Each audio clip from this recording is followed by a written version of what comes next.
नमस्कार दोस्तों, मैं देवेंद्र कुमार मौर्य स्वागत करता हूं आप सभी का आपके अपने YouTube चैनल सृष्टि कंपटीशन क्लासेस। आज हम बात करेंगे पॉलिटी के एक बहुत ही महत्वपूर्ण चैप्टर से, जहां से वनडे एग्जाम में किसी भी स्टेट एग्जाम में प्रश्न बनने की संभावना सबसे अधिक रहती है। वह है संविधान संशोधन।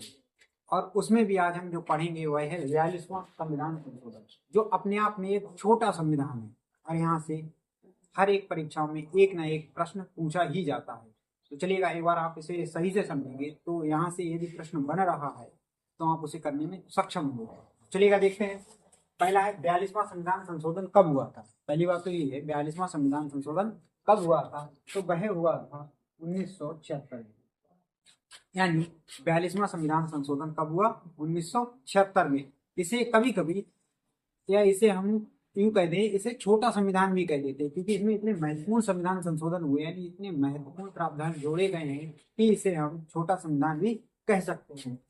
पहला अगर देखा जाए, प्रस्तावना में संशोधन। पहली बार प्रस्तावना में संशोधन किया गया 42वें संविधान संशोधन में। पहली बार ऐसा हुआ कि प्रस्तावना में कोई संशोधन हुआ है। वह कब हुआ, 42वें संविधान संशोधन में। और प्रस्तावना में संशोधन करके हमने तीन नए शब्द जोड़े। वे तीन शब्द थे समाजवादी, पंथनिरपेक्ष और अखंडता।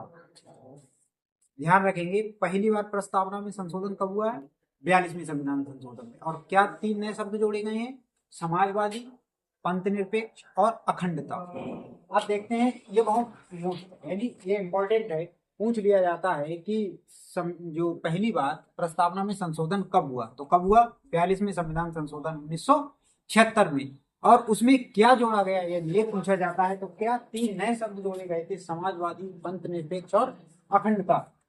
अब बात की जाए मूल कर्तव्य, यानी 42वें संविधान संशोधन में ही हमारे संविधान में मूल कर्तव्य जोड़े गए थे। यानी भारतीय संविधान जो मूल रूप से लिखित, जो मूल संविधान है, उसमें मूल कर्तव्य नहीं है। यानी हमारा जो संविधान है, उसके मूल संविधान में मूल कर्तव्य नहीं है, बल्कि इसे 42वें संविधान संशोधन 1976 में जोड़े गए थे। और इसे कहाँ जोड़ा गया, भाग 4A में। मूल कर्तव्य की जो संकल्पना है वह रूस से ली गई। इसे स्वर्ण सिंह समिति की अनुशंसा पर या सिफारिश पर जोड़ा गया। किस समिति की सिफारिश पर, स्वर्ण सिंह समिति। यहाँ से अक्सर प्रश्न बनता है कि मूल कर्तव्यों को भारतीय संविधान में किस समिति की सिफारिश पर जोड़ा गया, तो वह समिति कौन सी थी, स्वर्ण सिंह समिति। देखिएगा, अब कभी कभी प्रश्न ये भी बन जाता है कि मूल कर्तव्य की जो संकल्पना है वह कहाँ से ली गई है, या विचार है, संकल्पना से तात्पर्य विचार है, वह कहाँ से लिया गया है, तो रूस से। अच्छा देखिएगा, यहाँ एक और प्रावधान किया गया जो बहुत महत्वपूर्ण है। राष्ट्रपति जी कैबिनेट की सलाह को मानने के लिए क्या होंगे, बाध्यकारी होंगे। यानी कैबिनेट यदि कोई सलाह भेजता है राष्ट्रपति जी के पास, तो वह उसे मना नहीं कर सकते हैं। अर्थात दूसरे शब्दों में हम ये कह दें कि राष्ट्रपति जी कैबिनेट की जो सलाह होगी उसे मानने के लिए बाध्यकारी होंगे। चलेगा, अगला एक और है बहुत महत्वपूर्ण, अधिकरण। भारतीय संविधान में अधिकरण जोड़ा गया था। भारतीय संविधान के भाग पढ़ाते समय मैंने आपको बताया था, जो अधिकरण है वह मूल संविधान में नहीं था, बल्कि इसे संविधान संशोधन द्वारा जोड़ा गया। वह कब जोड़ा गया, 42 में।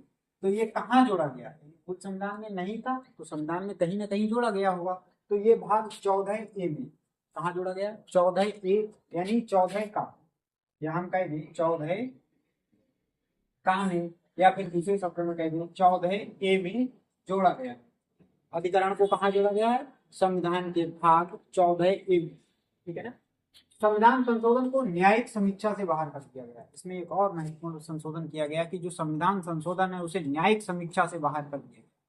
अब बात यह आती है न्यायिक समीक्षा के, न्यायिक समीक्षा से बाहर तो कर दिया गया, तो न्यायिक समीक्षा से क्या तात्पर्य, न्यायिक समीक्षा से तात्पर्य का मतलब, न्यायिक समीक्षा से मतलब है जैसे संसद द्वारा संविधान में किया गया कोई संशोधन संवैधानिक है या नहीं है, यानी उसकी संवैधानिकता की जांच करना, किसके द्वारा, न्यायालय द्वारा। न्यायिक समीक्षा कहलाता है। यदि वह संवैधानिक होगा तो सही है, नहीं संवैधानिक है यानी असंवैधानिक है तो उसे अमान्य घोषित कर दिया जाएगा न्यायालय द्वारा। तो वह है न्यायिक समीक्षा। यानी संविधान में जो संशोधन हुआ, यानी संसद द्वारा संविधान में जो संशोधन किया गया है, क्या वह संवैधानिक है या असंवैधानिक है, इसकी जांच करना किसके द्वारा, न्यायालय द्वारा। न्यायिक समीक्षा होता है। तो इसे न्यायिक समीक्षा से क्या कर दिया गया, बाहर। कब, 42वें संविधान संशोधन द्वारा। वनडे एग्जाम में अधिकतर पूछा जाता है कि किस संविधान संशोधन में कौन सा संविधान संशोधन था जिसमें संविधान के संशोधन को ही न्यायिक समीक्षा से बाहर कर दिया गया, तो वह कौन सा था, 42वां। अच्छा, इसमें एक और इम्पोर्टेंट पॉइंट है कि इसमें जो राज्य सूची थी, राज्य सूची हमने 3 सूचियां पढ़ी, एक राज्य, संघ और संवर्ती सूची। राज्य सूची, संघ सूची, संवर्ती सूची। उसमें जो राज्य सूची है उसके 5 विषय को राज्य सूची से निकालकर, यानी राज्य सूची के 5 विषय को राज्य सूची से निकालकर संवर्ती सूची में शामिल कर दिया गया। यानी राज्य सूची से 5 विषय हमने निकाले और किस सूची में रख दिए, संवर्ती सूची में। वह विषय कौन से थे, ये एग्जामों में पूछा जाता है कि किस विषय को निकालकर संवर्ती सूची में कर दिया गया, या वे कौन से विषय थे जो मूल संविधान में कहाँ थे, जो मूल संविधान में राज्य सूची में थे। तो वह विषय थे शिक्षा, यानी शिक्षा को राज्य सूची से निकाला और कहाँ डाल दिया गया, संवर्ती सूची में। दूसरा है वन, तीसरा है वन्य जीवों, वन्य जीवों एवं पक्षियों का संरक्षण, वन्य जीवों एवं पक्षियों का संरक्षण। चौथा है नाप तोल और 5वां है न्याय का प्रशासन। यानी इन्हें हमने निकाला, इन 5 विषयों को राज्य सूची से, और अब इसे कहाँ हमने शामिल कर दिया है, संवर्ती सूची में। इधर देखेंगे 3 नए नीति निदेशक तत्व जोड़े गए।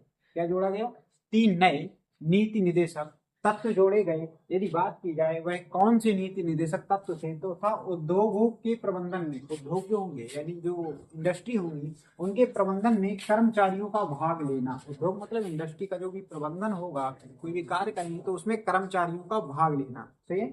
समान न्याय, यानी सबके लिए जो न्याय है वो बराबर है। निःशुल्क विधिक सहायता, समान न्याय और निःशुल्क विधिक सहायता। तीसरा नीति निदेशक तत्व और जोड़ा गया, पर्यावरण संरक्षण एवं संवर्धन तथा वन्य जीवों का, या वन्य जीवों की रक्षा, या वन्य जीवों का संरक्षण। ठीक है ना, वन्य जीवों की रक्षा। चलिएगा, मिलते हैं कल किसी और टॉपिक के साथ, तब तक के लिए